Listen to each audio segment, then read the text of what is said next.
metal with small solution of other metal. ये property तो इसकी इक्वेशन टाइप लिखो ना. With the reaction of metals will solve solution of other metals. Property It is a, yes, it is a chemical property. Fourth number. अरे display है.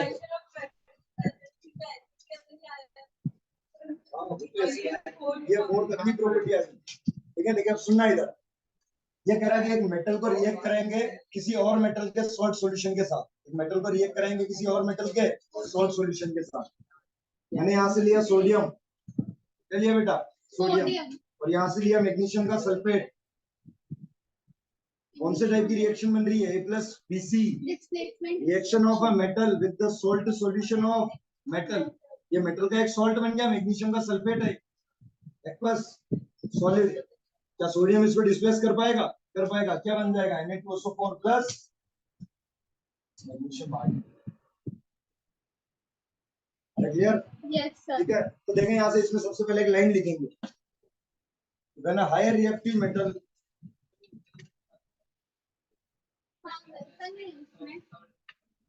Equation में नहीं. इसकी कौन सी इक्वेशन है? इसमें तो डिस्प्लेसमेंट हो रहा है ना. A+BC. तो प्रोडक्ट थोड़ी बन रहा है क्या? फाइनल डिस्प्लेस करना है. अगर डिस्प्लेस कर पाएगा तो रिएक्शन हो जाएगी, और डिस्प्लेस नहीं कर पाएगा तो रिएक्शन नहीं होगी. तो when a higher reactive metal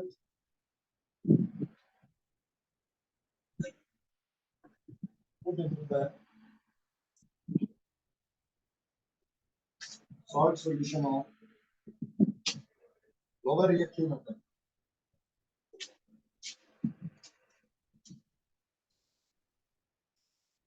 It displaces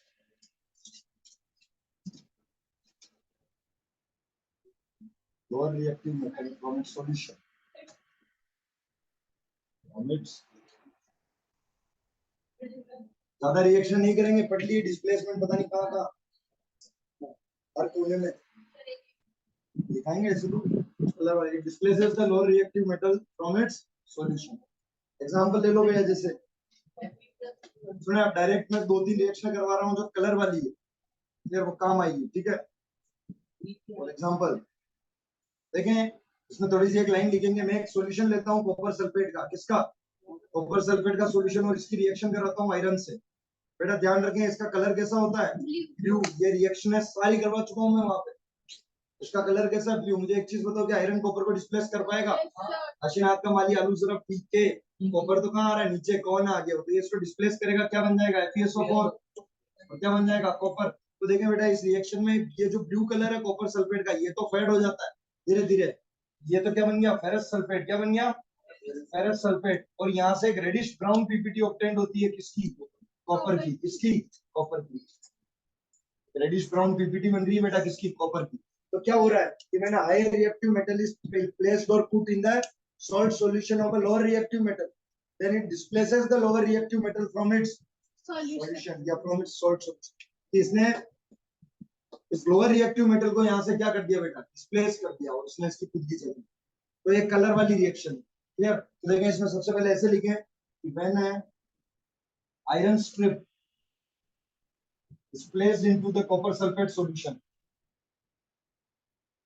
When an iron strip is placed into the copper sulfate solution,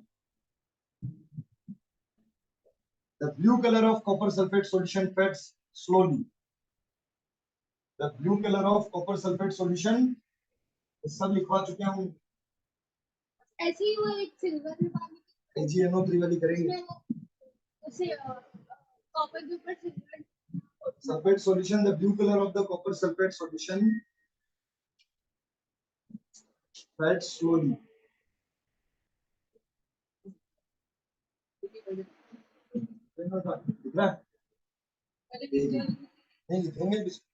And a reddish brown PPT of copper is obtained.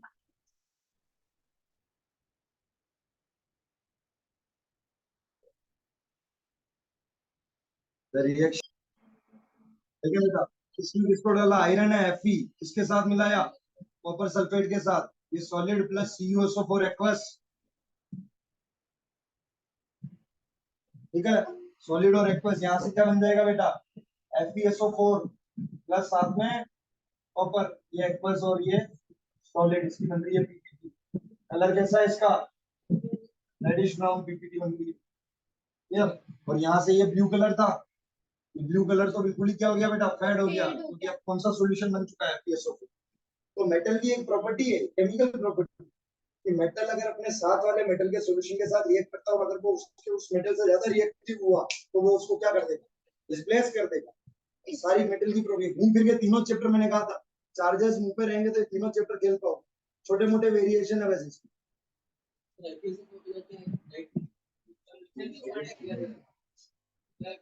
नहीं वो फिर उसमें से सल्फेट निकल जाता है तो गिरा जाता है, फिर रेड बनता है। वाह वाह, ये दिन पड़ता है क्या? तो इसका कलर इसका क्या है?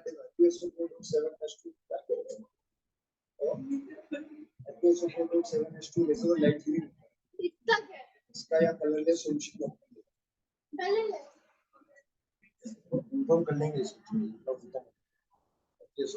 7H2 के साथ पानी और कोई बनना तो पता लाइट की कोई बन नहीं रहा है।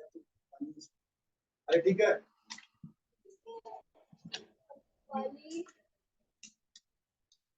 ये वाली भी ऐसी थी जिसमें अपन कॉपर का सिल्वर नाइट्रेट सॉल्यूशन में ऐसे कॉपर है plus copper plus CO plus ऐसे है कलरलेस है, कॉपर नाइट्रेट क्या बन जाएगा?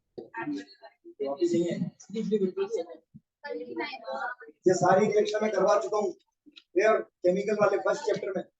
देखना डिस्प्लेसमेंट रिएक्शंस में जाके एक्टिविटीज की फॉर्म में मिलेगी। किस फॉर्म में? This leads into ferrous sulfate solution.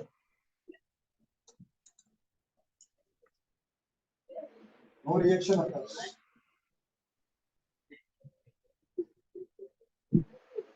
हम यहाँ से कॉपर को डाल देता है FeSO4 में, क्या होता है? अब एक सी बात है, लेस रिएक्टिव पर जी कोई नहीं लिखवाना तो अगला एग्जांपल देखना बेटा। When copper is placed in silver nitrate solution, ये एक्टिविटी मिल जाएगी, दोनों एक्टिविटीज की फॉर्म में मिल जाएंगे चैप्टर 1 में। When copper is placed in silver nitrate solution, हाँ सर, पूरी एक्टिविटी कर रही है।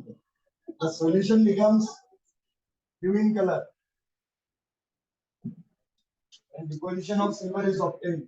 And deposition of silver is obtained. देखना होगा कैसे?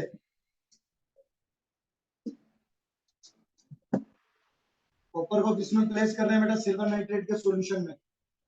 AgNO3 होगा। क्या कॉपर ज्यादा रिएक्टिव है Ag से? क्लियर ना? तो ये क्या कर देगा? इसको डिस्प्लेस कर देगा। क्या बनेगा यहाँ से? CuNO3 का होल ट्वाइस प्लस 1 निकल गई Ag। ये क्या बन रहा है यहाँ पे? Copper nitrate. इसका कलर कैसा हो जाएगा? ब्लू। अब देखना यहाँ इसका कलर कैसा था? ये कलरलेस था, तो कलरलेस से ब्लू में चला गया। चांदी होगा।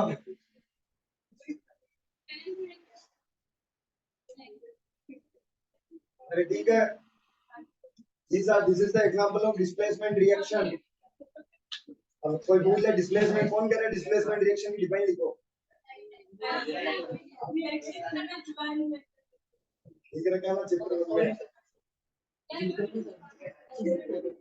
देखो बेटा क्या कर रहे हैं। मैंने सिल्वर नाइट्रेट का सॉल्यूशन लिया और उसमें मैंने लिख दिया कॉपर। क्या कॉपर ज्यादा रिएक्टिव है सिल्वर से? तो डिस्प्लेसमेंट रिएक्शन होगी और ये सिल्वर को बाहर निकाल देगा और फॉर्मूला ये किया। अब बस यहाँ कलर चेंज है, लेकिन ये कलरलेस सॉल्यूशन था और यहाँ कलर कौन सा ऑब्टेन हो गया? ब्लू। और यहाँ पे चांदी का डिपोजिशन, सिल्वर बाहर निकल रही है तो वहाँ किसका डिपोजिशन होगा? सिल्वर का। देखना यार, silver is deposition of silver is obtain on copper by, ऐसे लिख लो यार ऑन कॉपर। ये लाइन ऐड कर दो, deposition of silver is obtain on copper. देखो बेटा, जैसे ये कॉपर का सिल्वर नाइट्रेट का सॉल्यूशन कॉपर का वायर हुआ, तो ये कलरलेस था, सॉल्यूशन कैसा हो गया? ब्लू कलर का। और इस कॉपर के वायर के ऊपर तुम्हें किसका डिपोजिशन देखने को मिलेगा? रिएक्शन ही ऐसा लगेगा चमकने लग गया, तो किसका सिल्वर डिपोजिट। इसने इसकी जगह लिखो, उसने इसकी जगह लिखो, ठीक है। ये लिखना है कि यहाँ से रिएक्टिविटी बता सकते हैं, क्लियर। तो ये बस इतनी सी केमिकल प्रॉपर्टीज है 4 मेटल्स की, क्लियर। ये केमिकल प्रॉपर्टीज है, इधर देखें तो सही है कि हर मेटल अलग अलग तरह से अलग अलग कंडीशन पे रिएक्ट करता है। कोई कोल्ड वाटर से रिएक्ट करता है, कोई हॉट वाटर से, कोई स्टीम से, या कोई रूम टेम्परेचर पे, कोई हाई टेम्परेचर पे, कोई प्रोलॉन्ग हीटिंग पे, कोई किसी को डिस्प्लेस कर पा रहा, कोई किसी को डिस्प्लेस नहीं कर पा रहा। तो इसका मेटल्स की जो अलग अलग रिएक्टिविटी है ये क्यों है उसमें। The different reactivity of metals is due to the loss of electron. जो मेटल ज्यादा इलेक्ट्रॉन लूज करने की टेंडेंसी रखते हैं वो ज्यादा रिएक्टिव होते हैं। सुनना, जो मेटल ज्यादा इलेक्ट्रॉन, क्योंकि इलेक्ट्रॉन का एमिशन जो है 5th चैप्टर में देखेंगे इलेक्ट्रॉन लूज करता कैसे। यार तो कोई नहीं, छोटा सा कंसेप्ट बना के कहीं भी बता दूंगा। अभी कॉन्फ़िगरेशन यही पढ़ेंगे, इसके बाद नॉन मेटल्स इलेक्ट्रॉनिक कॉन्फ़िगरेशन। तो सुने, जो मेटल्स इलेक्ट्रॉन को ज्यादा लूज करने की टेंडेंसी रखते हैं वो ज्यादा रिएक्टिव। क्या सोडियम बहुत ज्यादा रिएक्टिव है? एटॉमिक नंबर बताओ 11। क्या 9th में कॉन्फ़िगरेशन पढ़ी थी 2 8 1? सुनना, एक इलेक्ट्रॉन लूज करते ही क्या स्टेबिलिटी मिल जाएगी? टेंडेंसी ज्यादा है इसको इलेक्ट्रॉन को लूज करने की, और जैसे जैसे नीचे जा रहे हैं टेंडेंसी इलेक्ट्रॉन को लूज करने की कम होती जा रही है। तो इलेक्ट्रॉन को लूज करने की टेंडेंसी की वजह से ये ज्यादा रिएक्टिव है, और जो नीचे वाले आ रहे हैं वो कम रिएक्टिव। तो बस इसमें लाइन लिखनी है कि the reactivity of metal in reactive series depends on the tendency to lose electron. The metals that have higher tendency to lose electron are more reactive, and the metals that have lower tendency to lose electron are less reactive. Atomic number शुरू तुम नहीं कर पाओगे उसको, ऐसा ना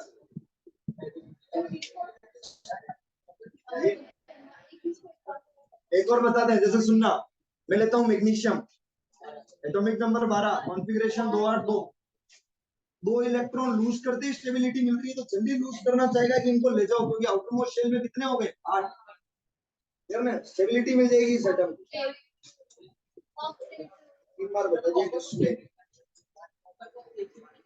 bomber को भी चाहिए। अब सुने, वापस इलेक्ट्रॉन लूज करना नहीं करना इसके न्यूक्लियस के हाथ में। और यहाँ पीरियोडिक टेबल आ जाते हैं कि जब हम लेफ्ट टू राइट जाते हैं तो साइज बढ़ती है, नीचे से साइज कम होती है, तो उसके भाई न्यूक्लियस के पास है पॉजिटिव चार्ज, इलेक्ट्रॉन पे नेगेटिव, वो इलेक्ट्रॉन को पकड़ के रखता है, वो इलेक्ट्रॉन को पकड़ के रखता है, तो इलेक्ट्रॉन उसकी निगाहों में रहता है। जितनी आउटर मोस्ट शेल की न्यूक्लियस से दूरी बढ़ेगी तो क्या न्यूक्लियस की पकड़ कमजोर पड़ेगी, तो वहां से इजीली, तो इनकी टेंडेंसी अलग अलग फैक्टर्स आ जाते हैं। 5th चैप्टर आ जाते हैं कि कौन जल्दी लूज करेगा, कौन कितने लूज करेगा। न्यूक्लियस से 3 शेल बनती है, ए एल एम, और बन रही है एन। ये न्यूक्लियस जितनी दूरी बढ़ेगी इलेक्ट्रॉन आसान हो गया ना, के एल एम एन। फिर ये कंसेप्ट ही गलत है, फिर एसपीडीएफ चलती है, एसपीडीएफ आती है शेल्स, एस, ये गलत कंसेप्ट है, एक्चुअल में एसपीडीएफ होती है, ये तो 10th लेवल पे। तो बस सिंपल सा ध्यान रखेंगे, पहले इतना सा पढ़ाते हैं कि 10th लेवल तक काम हो जाए, जुआ निकल जाए। 10th लेवल पे एसपी नहीं आता ना, फिर आगे जाके स्ट्रीम चेंज कर लेते हैं। एसपीडीएफ वो कोई बड़ा कंसेप्ट है, एस के अंदर अलग पी की 3 ऑर्बिटल होती है, फिर इसके 2 इलेक्ट्रॉन्स नहीं है।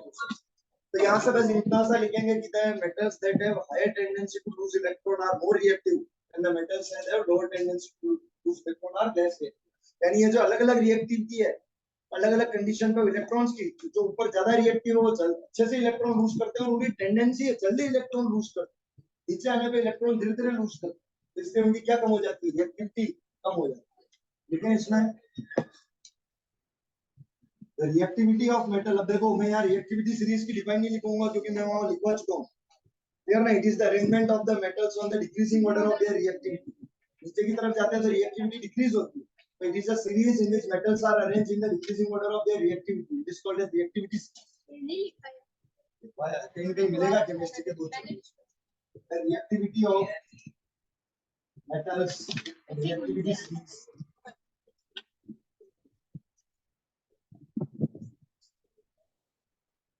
Depends on tendency to lose electron. Depends on tendency to lose electron. अरे यार, क्या छोटे छोटे पॉइंट छोड़ना व्यर्थ है, समझ के सवाल आ जाओ ना, हो गया बड़ी चीज तो मेरे भी दिमाग में याद रहेगी क्या ये एक्टिविटी रहती है, छोटे मोटे से पॉइंट भी मेरे को भी याद नहीं आएंगे, उस टाइम क्या लिखवाए थे और क्या नहीं लिखवाए। depends on tendency to lose electron. Metals have higher tendency to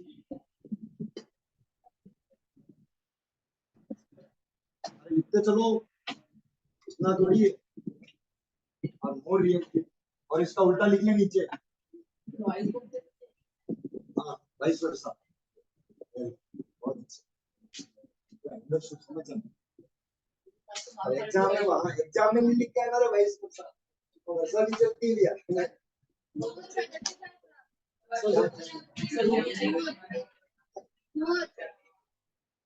मोर अरे हाँ तो जी नॉन मेटल में कॉन्फ़िगरेशन हमसे लिखूंगा इस तक एलिमेंट याद करेंगे configuration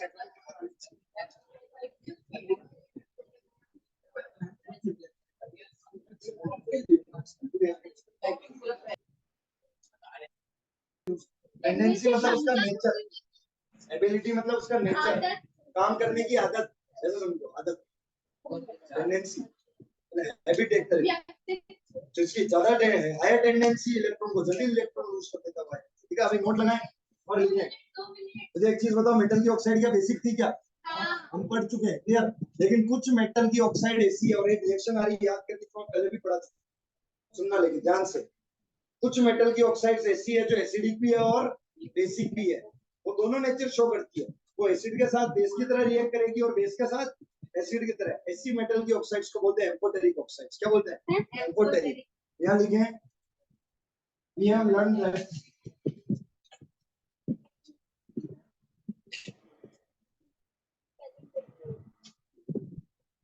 metal oxides are basic in nature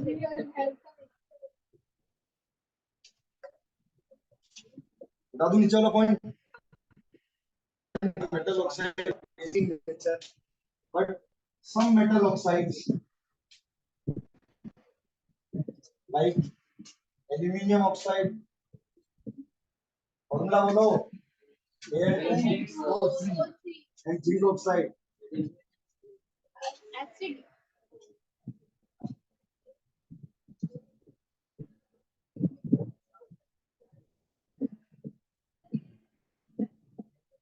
are basic as well as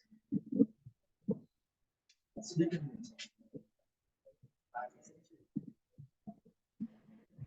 Such oxides are called as amphoteric oxides. ऐसी ऑक्साइड्स बेटा और ये केवल मेटल के केस में ही है मेटल की ऑक्साइड्स बेसिक होती है लेकिन ये दो एग्जांपल ध्यान रखिए एल्यूमीनियम की ऑक्साइड और जिंक की ऑक्साइड ये एसिडिक भी है और बेसिक भी है हां यार क्रिस्टल ऑक्साइड की और मैं कहता हूं कि ये एक बार बेसिक है इसको एक बार बेसिक मान के रिएक्शन कराते हैं तो क्या मैं इसको HCl से रिएक्शन करूं इसको मैंने बेसिक माना तो ये किससे रिएक्ट कर रही है HCl से अब सुनना ये एसिडिक है ये बेसिक है एसिड बेस मिलके क्या बनाते हैं सॉल्ट प्लस सॉल्ट एनाइन कहां से लेंगे एसिड से बचे हुए का क्या उठा लो बेटा क्या बन जाएगा एल्यूमीनियम क्लोराइड सर ये नोट के अंदर उसमें चल रहा है सारा पूरा तो इनका पता कैसे चल रहा है कि इसका वैल्यू कब सामने कौन है सामने HCl लोगे तो बेसिक बन जाएगी सामने बेस लोगे तो एसिडिक बन जाएगी हां क्या हुआ क्या लेके आया हूं बेस बेटा याद करेंगे इसका फॉर्मूला सीधा पानी बनाएंगे और सॉल्ट बनाएंगे यहां से NaLO2 इसका नाम है सोडियम एल्यूमिनेट क्या नाम है सोडियम एल्यूमिनेट ये एक्वस और ये लिखो अरे बस यही तो याद करनी है इसको कौन कह रहा है मैं याद करके जाऊंगा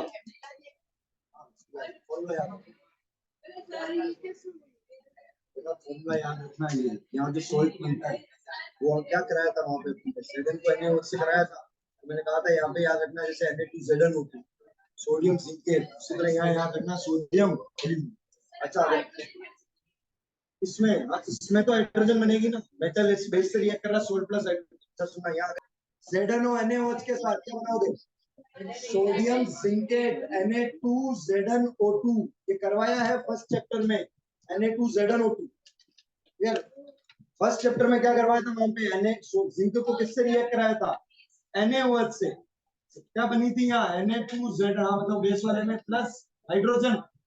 अब अगर मैं यहाँ क्या ले रहा हूँ जिंक की जगह जिंक की ऑक्साइड NaOH से रिएक्ट करेगी कंपाउंड तो यही बनेगा Na2ZnO2 पर यहाँ क्या निकाल दोगे क्योंकि बेस के साथ एसिड रिएक्ट कर रहा है क्या बनेगा सॉल्ट और पानी।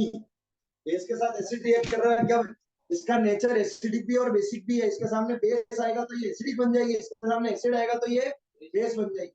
यहाँ बनता है Na2ZnO2 प्लस H2 यहाँ भी Na2ZnO2 प्लस मेटल बेस से रिएक्ट कर ये एक ही रिएक्शन याद करवाई थी मैंने मेटल बेस से रिएक्ट कर रहा है सॉल्ट प्लस हाइड्रोजन गैस और इस सॉल्ट को याद करना था। उसी तरह यहाँ मेटल की ऑक्साइड बेस से रिएक्ट कर रही तो किसकी तरह एक्ट करेगी एसिड की तरह एक्ट करेगी तो सॉल्ट और पानी क्योंकि देखो एसिड और बेस मिलके क्या बनाते हैं सॉल्ट और पानी। तो ये सॉल्ट याद रखना है Na2ZnO यहाँ ध्यान रखेंगे NaAlO2 सोडियम एल्यूमिनेट। अरे एनसीईआरटी ने बाइफरकेट कर रखा है इसको दे रखा है थर्ड चैप्टर में इसको दे रखा है सेकंड चैप्टर में एक जगह आनी चाहिए चीज मैंने दोनों वहां लिखी है एल्यूमिनियम वाली पर वहां ऑक्साइड मिली थी वहां क्या लिया था मेटल क्योंकि वहां मेटल के बेस से रिएक्शन देख रहे थे। यहाँ देख रहे हैं मेटल ऑक्साइड की एसिड और बेस के साथ रिएक्शन। ठीक है ये भी लिख लेना नीचे Zn के साथ दोनों लिख लो।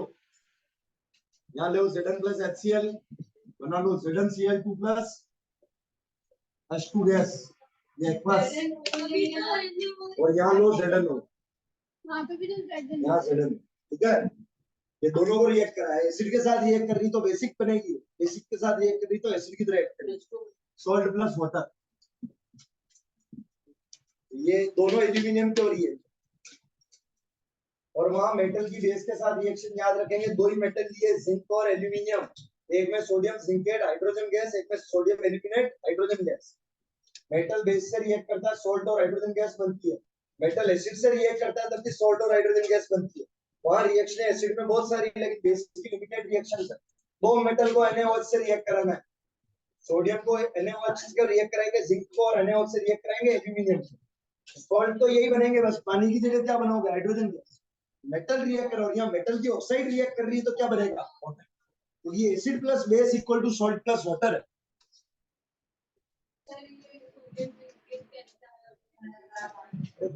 याद रखना ये सॉल्ट है यहाँ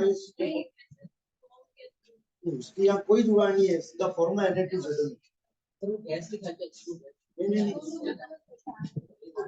उसको पहले जिंदगी की पढ़ाई की ना